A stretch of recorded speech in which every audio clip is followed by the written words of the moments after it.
Let's hear from the captain, Aaron Judge, about that. Aaron, just what do you make of the way this team was able to hold on here to get the win tonight? Incredible win, especially, we had the lead basically the whole game, and then they battled back there in the ninth, against Bednar there, which were, a lot of great at-bats, but just a lot of fight in this team, just nonstop. Every guy that walked up to the plate, was trying to do something special, don't try to do too much, and then, he come up with a big hit when we need it.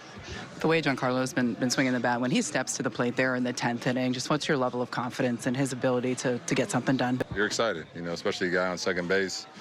A little pressure on the pitcher, especially when you got him up there, stepping him in the box. The guy's one of the most focused players I've ever seen. He was locked in, dialed in. Doesn't matter if he hasn't had a bat all night. He was going to be ready for his moment, and he came up big for us there. How difficult is that to do, to be locked in like that when you've essentially been waiting 2 hours to get the opportunity? It's tough, but it's not tough for a guy like Big G.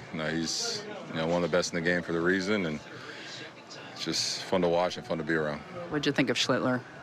Amazing. Just the way he attacked their lineup up and down. He had all of his pitches working. Got in a couple jams, but was able to kind of pitch his way out of it there, especially those last couple innings, and kind of hold a perfecto that long against a good scrappy team that's going to put the ball in play. It's tough to do. What's your thoughts going into this Red Sox series, kind of flying high after some struggles there for quite a while? Just play our game. We've been playing our game the past couple series, so just stay locked in on that and do what we can do and control what we can control, and we'll take care of business.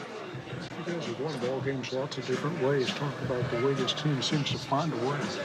Yeah, it could be the home run. We saw that last night with 9 home runs in a game, help us win a game, and then even tonight I know we came up with a big home run, a couple big hits, but just our pitching staff picks us up, and Cam goes out there and gives us 7 strong innings. So it's a versatile team. That's what we kind of did, especially the trade deadline. Adding the guys that we did with Cabby, Rosie, certain guys, especially the guys up the middle we have with Jazz and Volpe. Just they can do so many different things that help us win a game if we're not hitting the long ball.